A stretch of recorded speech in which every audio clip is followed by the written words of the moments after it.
Hey everyone, welcome back. Today we're going deep, really deep into Catholicism. Yeah, like down to the bedrock. Exactly. And we've got some great material to guide us. Definitely. We're looking at, well, first off, we have the case for Catholicism. Have you heard of this one? Oh, yeah, it's a classic. Really gets into the nitty-gritty of why Catholicism claims to be the church founded by Christ. And then we're also going to be pulling from an article on Catholic.com. It's called Christian, yes, but why be Catholic? Kind of catchy, right? Yeah, I like it. It gets to the heart of the matter. Like, okay, we're all Christian, but what makes Catholicism unique? What sets it apart? Right. So I think this deep dive will be really insightful for, well, I mean, obviously for devout Catholics who want to understand their faith better, but also for anyone from other Christian traditions who might be curious about Catholicism. Yeah, absolutely. I mean, understanding each other's perspectives, even if we don't agree on everything, can only be a good thing. I think so. So, when I was reading the case for Catholicism, one thing that really struck me was how it, directly addresses this big question. Oh, yeah, the elephant in the room. That's a good way to put it. Which church did Christ actually establish? Yeah, and that's something both of our sources kind of grapple with. Yeah, they both seem to agree that Catholics and Protestants actually share a lot of common ground. We believe in Jesus, right? Yeah. We believe he founded a church. Right. But where we differ is, well, what happened to that church over time? Exactly, and that's where this idea of apostolic succession comes in. Ah, yes, apostolic succession. It's basically this unbroken chain of leadership from the apostles to the bishops and ultimately all the way to the Pope. Oh, I see. So it's kind of like a spiritual family tree, Yeah. tracing that line of authority all the way back. That's a great analogy. Yeah, like a spiritual family tree going straight back to the source. Okay, that makes sense. So, if we're thinking of it as a family tree, the papacy is like the main branch growing directly out of Peter. The one Christ called the rock on which he would build his church. Right, right. And so this direct connection is a key piece of evidence for Catholicism. At least that's what the case for Catholicism seems to be saying. Yeah. That it points to the Catholic Church as the authentic one. Yeah, that's a central argument for them. But we also can't ignore the fact that, well, Protestants have different views on this, right? Oh, absolutely. The case for Catholicism even names a few, like Okay.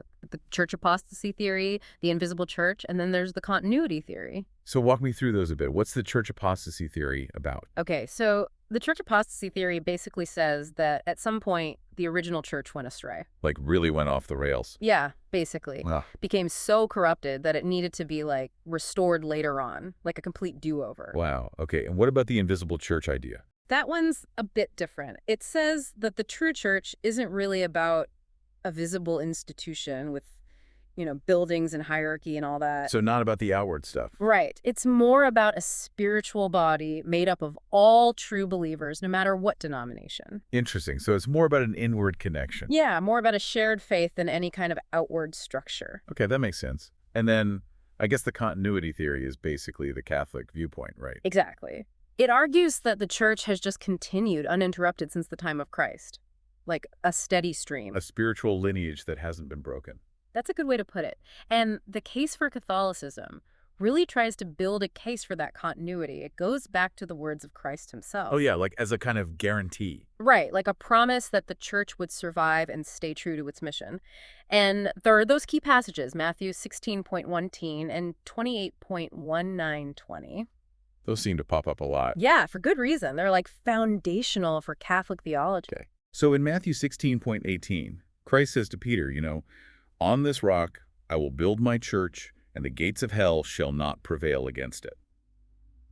Catholics see this as a promise, right? A promise of what they call indefectibility. It means that the church won't fail. It won't fall into total error. Even though individuals might mess up, the church as a whole will remain on track. Okay, that makes sense. And then it gets really interesting when the case for Catholicism brings in those early church fathers, like Ignatius of Antioch and Irenaeus of Lyon. Oh, yeah, those guys are fascinating. They lived so close to the time of the apostles, right? It's like getting a first-hand account. Exactly, like a direct link to those earliest days of the church. And they seem to have a very Catholic understanding of the church. Like Ignatius wrote, where the bishop appears, there let the people be. Just as where Jesus Christ is, there is the Catholic Church. And Irenaeus, he was all about the Bishop of Rome, the Pope. Saw him as the successor of Peter, continuing that line of authority. It really does seem to point to the early church having a structure that's remarkably similar to Catholicism today. It makes you wonder, right? Like, if Catholicism was invented later, as some people claim, wouldn't those early Christians have been like, wait, this isn't the church we know? It's like finding a photo of your grandparents dressed in clothes that are totally in style today. Exactly. You'd be like, wow, how much has really changed?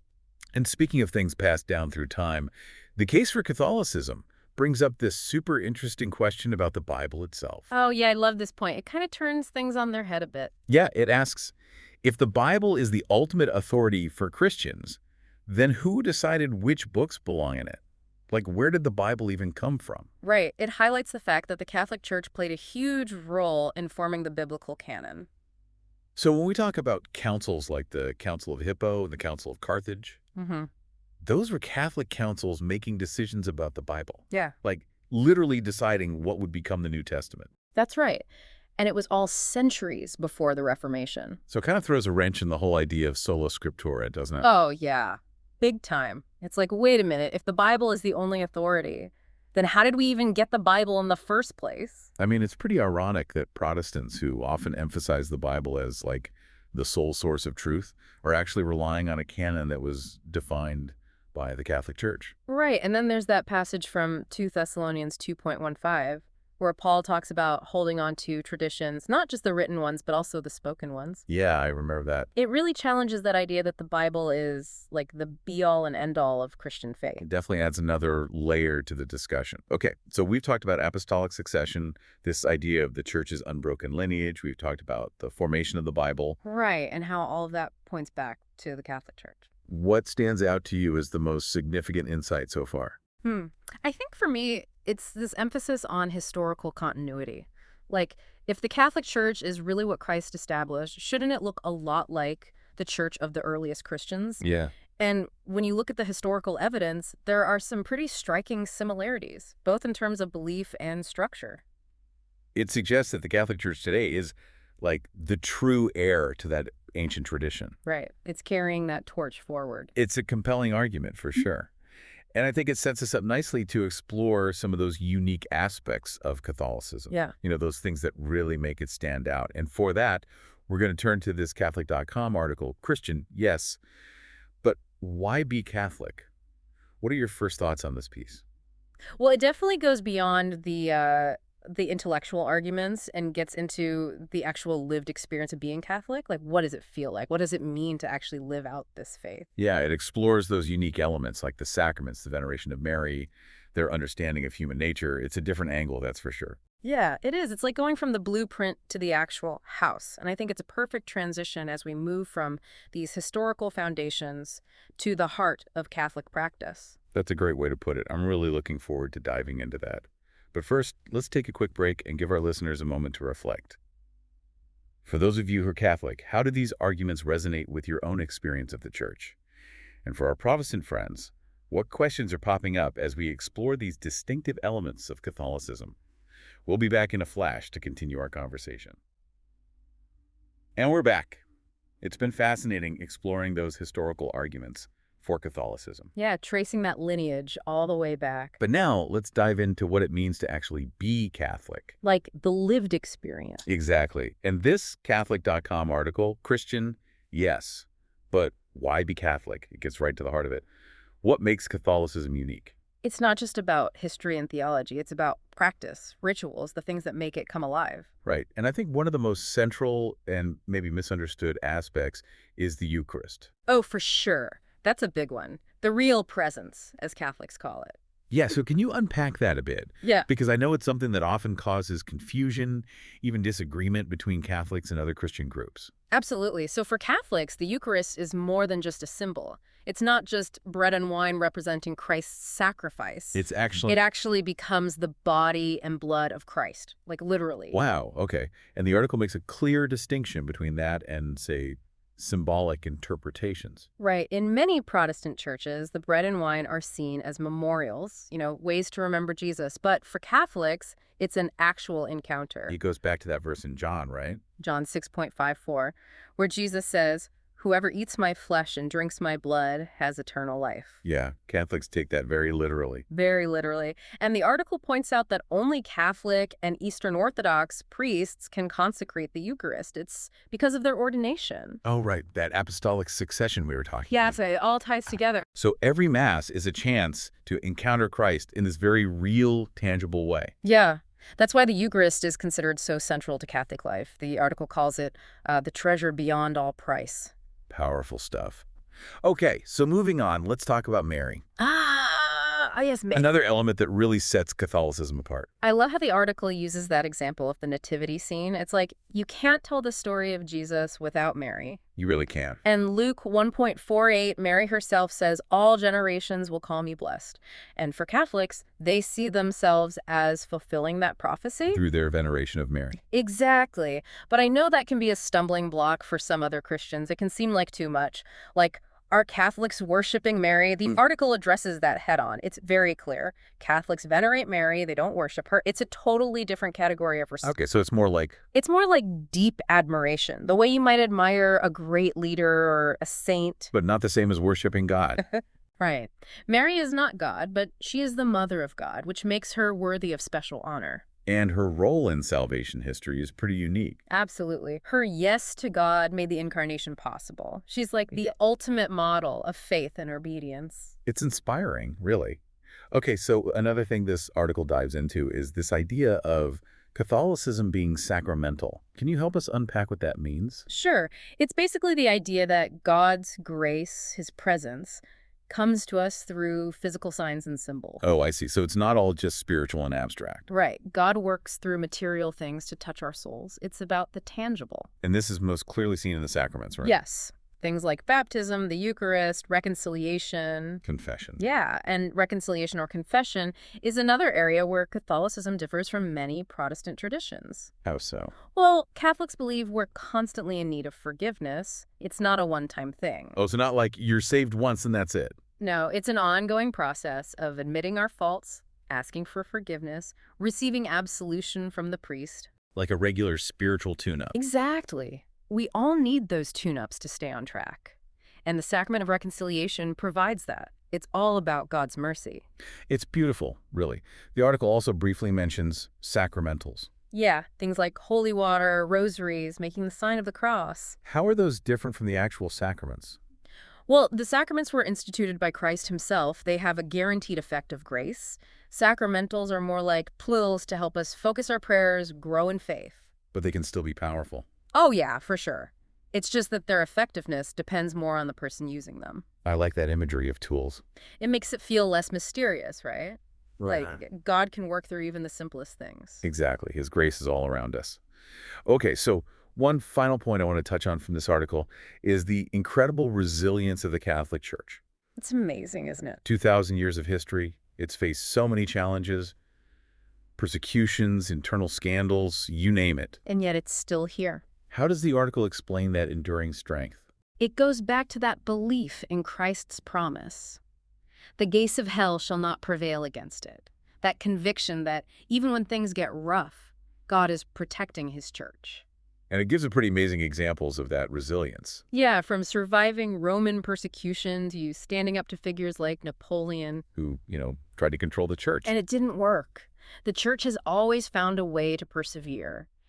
And the article even suggests that this resilience, this ability to weather any storm, is a sign of its authenticity. It's like what doesn't kill you makes you stronger. Exactly. The church has been through a lot, but it always comes out stronger on the other side. Now, that's something to reflect on. We've covered so much ground in this deep dive. We have apostolic succession, the real presence, Mary, the sacraments, the resilience of the church. And yet, there's still one more fascinating aspect to explore. How does Catholicism reflect the nature of heaven? Ooh, that's a good one. It might seem like a stretch, but this Catholic.com article draws some interesting parallels. It's all about seeing glimpses of heaven in the church here on earth. I'm curious to hear what they have to say. Me too. But first, let's give our listeners a moment to catch their breath. Think about what's resonated with you so far. What questions do you have? We'll be back in a bit to wrap up our exploration of Catholicism. All right, we're back and ready to tackle this intriguing idea, this connection between Catholicism and heaven. It's kind of mind-blowing when you think about it. It is? So how does this Catholic.com article, Christian, yes, but why be Catholic? Okay, how does it actually link those two things, the church and heaven? Well, it suggests that the church, like right here, right now, gives us a glimpse of what heaven is like. Oh, wow. It focuses on three main parallels: hierarchy, universality, and unity in diversity. Interesting. Those concepts, they don't always have the best reputation, do they? Especially hierarchy. It can sound kind of, well, authoritarian. Yeah, I know what you mean. But the article frames it differently. It says that true hierarchy isn't about power trips, it's about order and holiness. So, like, even in heaven, there's hierarchy. Yeah. Right. The Bible talks about different ranks of angels. And even among the saints, there are those who are considered closer to God. Okay, so it's not about creating divisions, but about recognizing different roles, different levels of, I guess, spiritual maturity. Exactly. And the church, with its structure of pope, bishops, priests, it mirrors that heavenly order. It's like ensuring that everything runs smoothly, Right, so the church can fulfill its mission, which is ultimately, union with God. And that brings us to the next parallel: universality. the idea that Catholicism is a global faith. Yeah, embracing people from every corner of the world. It's not tied to one culture or ethnicity. Just like heaven is described in Revelation, right? That great multitude from every nation, race, people, and tongue. Exactly. Catholicism's missionary spirit spreading the gospel everywhere, it reflects that vision of a united humanity. All coming together in God's presence. That's the goal. Beautiful. And then the last parallel, unity and diversity. Ah, this one's fascinating. Because it seems kind of contradictory, right? Yeah, it does. But the article says that heaven is a place where each individual retains their unique identity, their gifts, but they're also perfectly united in love. So how does that play out in the church? Well, think about it. Catholics share the Mass, they share the same doctrines, but there's also incredible diversity within that. Like different religious orders, Yeah. different ways of expressing your faith. It's like a tapestry woven from many different threads. I love that image. And it reflects the communion of saints, right? Yeah. The idea that we're all connected in Christ, even though we might express our faith differently. Exactly. It's not about fitting into a box. It's about finding your own path within that larger unity. And that leads to the article's final point, which is that Catholicism, being rooted in history but also transcending time, helps us to live by God's truth. And that truth is, Unchanging. It doesn't shift with the trends. which is a pretty big deal in today's world where everything feels so fluid. Right.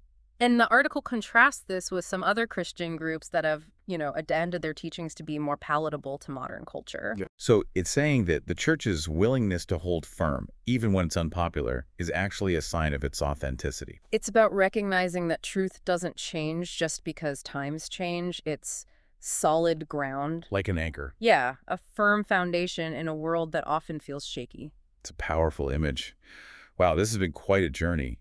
We've gone from the historical origins of Catholicism to its unique characteristics, and now even this glimpse of heaven. It's been amazing. I feel like I've gained a whole new appreciation for the depth and richness of this faith. And as we wrap up, I want to leave you with that question from the article. If you were a Christian in the 2nd century, would you recognize the church we've been discussing? Think about that. It's a powerful challenge, isn't it? To look beyond our own time and place and connect with that long line of believers. We hope this deep dive has given you a better understanding of Catholicism. Not just as a set of ideas, but as a lived experience, a way of life. A path that connects us to Christ, to each other, and to the eternal. Thank you for joining us. We encourage you to keep exploring, keep reflecting, and keep deepening your own faith journey.